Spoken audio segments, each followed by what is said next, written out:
احوال پرسی کردن، خوشوبیش گفتن و بیان اوقات مختلف روز مقدمه هر کلام هسته، مقدمه هر گفتگو هسته و نشان دهنده ادب و احترام ما هسته که میتونه در حقیقت باب یک دوستی را و باب یک ارتباط جدید را همراه با ما و شما و همراه با سایر عزیزان باز کنه. در این ویدیو میخواهیم که همراه با یکدیگر یک تعداد جملات کاربردی زبان انگلیسی را که مرتبط به احوال پرسی کردن، بیان اوقات مختلف روز و خوشوبش کردن و سپاسگزاری بودن هستند در انگلیسی بیاموزیم. پس تا پایان این ویدیو همراه با من باشید. جمله اول hello. hello hello یعنی سلام.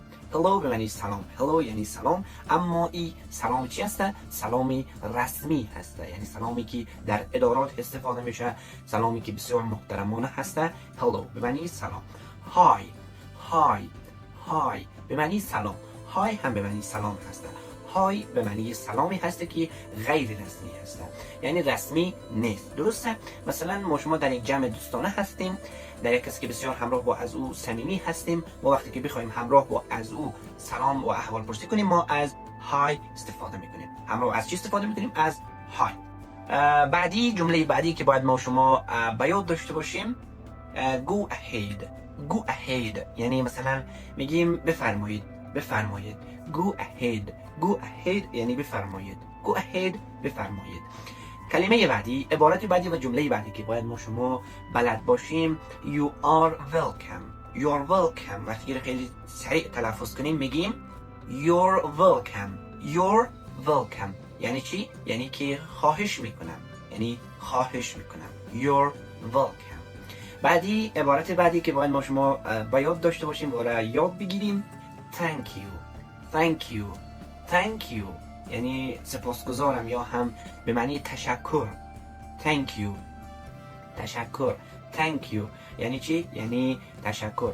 معمولا به جای thank you ما میتونیم از عبارت های thanks thanks thanks یا thanks a lot استفاده کنیم. thanks یعنی ممنون، یعنی ممنون، یا تشکری که بسیار همینطور سطحی باشه، خلاصه خیلی کوتاه. و thanks a lot یعنی یک دنیا سپاس، به این معنی است. thanks a lot یعنی بسیار زیاد تشکر. جمله بعدی و کلمه بعدی که باید او را باید داشته باشیم یعنی good morning. good morning یعنی صبح بخیر. good morning صبح بخیر. good morning صبح بخیر. good morning.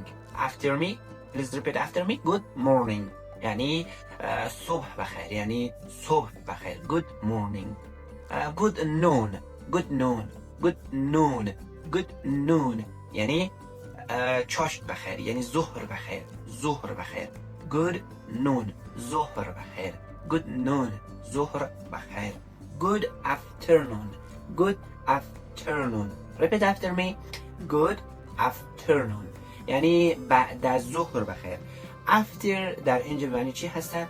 after در اینجا به معنی بعد هسته، یعنی به معنی بعد دیگه، یعنی بعد. نون به معنی چاشت. afternoon بعد از چاشت یا بعد از ظهر. good afternoon یعنی بعد از ظهر بخیر، بعد از چاشت بخیر. بعدی good evening. good evening. good evening یعنی عصر بخیر. good evening یعنی عصر بخیر. عصر بخیر. good evening. evening عصر بخیر هم معنی میته، شام بخیر هم معنی میته. چی هم معنی میته؟ شام بخیر هم معنی میته.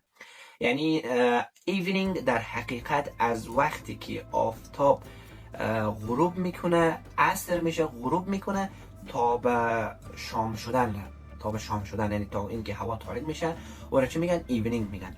بعضی ها میگن good evening یعنی شام بخیر، هم به این معنی استفاده میشه و هم به معنی عصر بخیر. عصر بخیر هم استفاده میشه. good evening. بعدی good night. good night. good night یعنی شب بخیر. night به معنی شب. good night یعنی شب بخیر. good به معنی بخیر، به معنی خوب، یعنی آرزو کردن، یعنی آرزوی خوبی کردن به یک کس good میگن، معنیش هم معنی خوب هست. good night. good night یعنی ما شما شب را به یک کسی تقاضا داریم، دعا میکنیم که خوب باشه، میگیم شب بخیر. شب بخیر. شب بخیر. good midnight. good midnight. good midnight یعنی نیمه شب بخیر. نیمه شب بخیر یعنی نصف شب بخیر. در حقیقت وقتی که ساعت شب از نیمه میگذره، وقتی که ما به کسی بخوایم بگیم که نیمه شب بخیر، ما میگیم good midnight. good midnight. خب کلمه بعدی که مثلا ما شما میتونیم استفاده کنیم در پایان هر کلمه، مثلا یک کسی خیلی صحبت میکنه، ما از او جا داره که تشکری کنیم، میگیم thanks for your attention. thanks for your attention یعنی از توجهتان سپاسگزار هستم. thanks for your attention از توجه یا از عطفتان سپاسگزار هستم. خب این بود یک ویدیو جدید، یک درس جدید Subscribe to my channel. کلاس ما شما که همراه با یکدیگر در اینجا احوال پرسی، خوشوبش کردن و گفتن اوقات مختلف روز و انگلیسی را یاد گرفتیم. ما خیلی جملات کاربردی و مهم را یاد گرفتیم که این جملات متناسب به سطح A1 تا به بیگینر یا elementary هستند. تا درس بعدی همه شما را به خداوند یک پا و یگانه میسپارم. مواظب خودتان باشید. خدا حافظ.